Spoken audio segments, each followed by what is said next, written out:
America, the land of the free, the home of the brave, a shining testament to a political system done right. Well, somewhat right.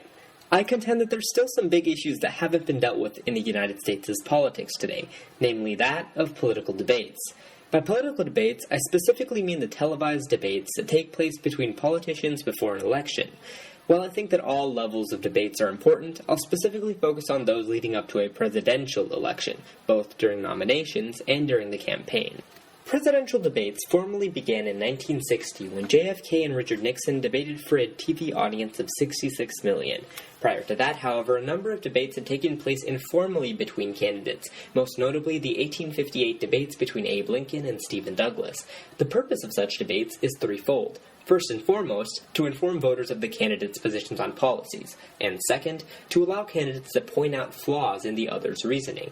A third, more implicit purpose is to let the American people judge who they think would be the best leader. Essentially, debates seemed like a good way to let voters evaluate their candidate through the four ways of knowing. However, we've encountered a problem with such debates. I, and many others, think that the debates have shied away from the informative aspect and now focus a lot more on the perception of the candidate. Indeed, the candidate who won the debate may be the one who spoke the best, seemed the most composed, or appealed to emotion the best, not necessarily the one with the best thought-out ideas. It's then necessary to question the value of the debates in completing their intended purpose. The knowledge issue at hand today is, to what extent are televised political debates in the U.S. valuable in educating voters about the candidates' policy ideas? My answer, which I'll explain over the course of this presentation, is that there's almost no value with regards to educating voters about policy because the debates focus too much on style over content. To better understand the problem at hand, we need to understand why it is that political debates focus on style over content. Now, before I get too far into it, I want to make something clear. Style and perception definitely have some value in a debate. Even if you were the smartest guy in the world, I definitely wouldn't want Newman here as the face of my country. That said, style's starting to take on too much importance in debates. Part of it is the media. For instance, articles from Time magazine after Obama-McCain debates focused heavily on the strategies employed during the debate and who seemed more presidential. In other words, how they debated. Another part of it is us. We take a lot away from sense perception and language. In fact, the Nixon-Kennedy debate, in which Nixon was flustered and sweaty while Kennedy stayed calm, decided Kennedy's victory in 1960. But part of it are the debates themselves, and this is where we find a clear clash between the ways of knowing of perception, emotion, and language versus reason. The first reason why the debates aren't accomplishing their intended purpose is because, simply put, they're not really debates. The debate format is essentially Q&A, leading to indirect clash between the candidates at best. Not only that, but the candidates then have to worry about the network's severe time limits and have to pander to the in-house audience so they can get applause and show off for the TV audience. This essentially curtails most meaningful content, presenting a hindrance to the way of knowing of reason. When voters are not given access to information, they have to prioritize other ways of knowing over reason. Another threat to reason comes from the extensive fallacies committed during these debates, including but not limited to shifting the burden of proof, ecological fallacy, fallacy of composition, fallacy of the single cause, cherry-picking fallacy, the appeal to hypocrisy, and my favorite, the ignoratio elenchi, where you respond but not to the question asked of you.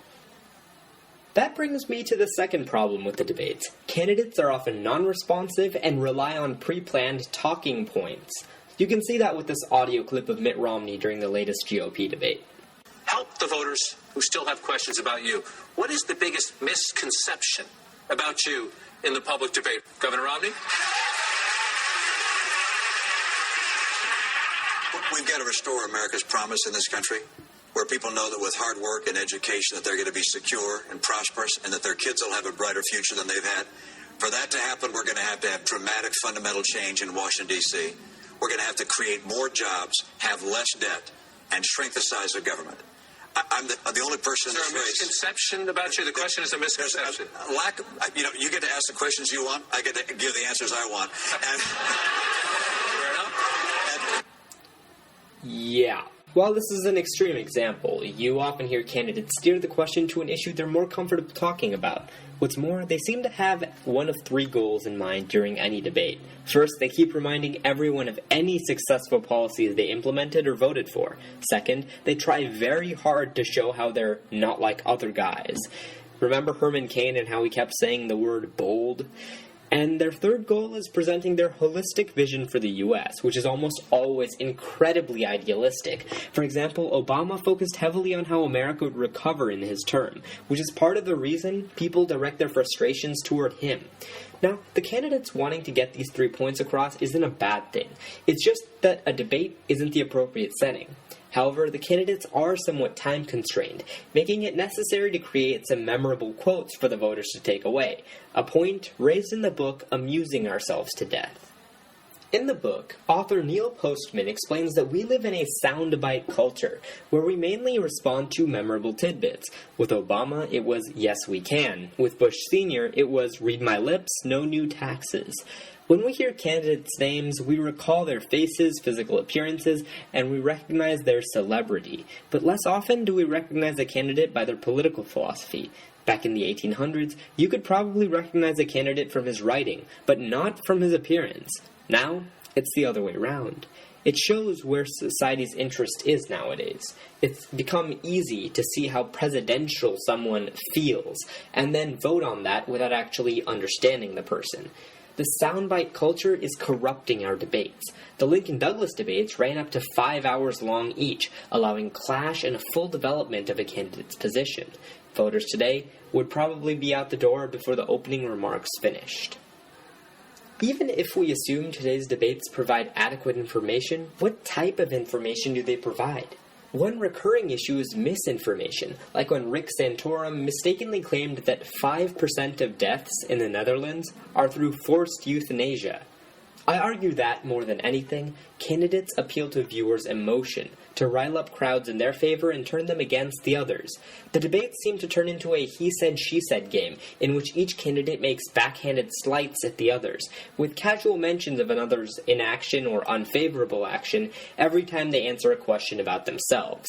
While there needs to be clash between candidates, it should be done with effort to promote discussion and clarification, so voters can see the whole picture. In one form or another, there is a clear problem with American political debates as a medium for educating voters on candidates' policy ideas. So, what can we do about it? My simple solution is to read about the candidates' positions on policies and their history with those policies. Obviously, I don't mean to scour the voting records of the candidate in question, but the fact of the matter is that our current debates are wholly inadequate and will inevitably continue to be so long as the format doesn't change. Through independent research, we can know where candidates stand on key issues through both their actions and their advocacy, so we can build a stronger, more informed democracy.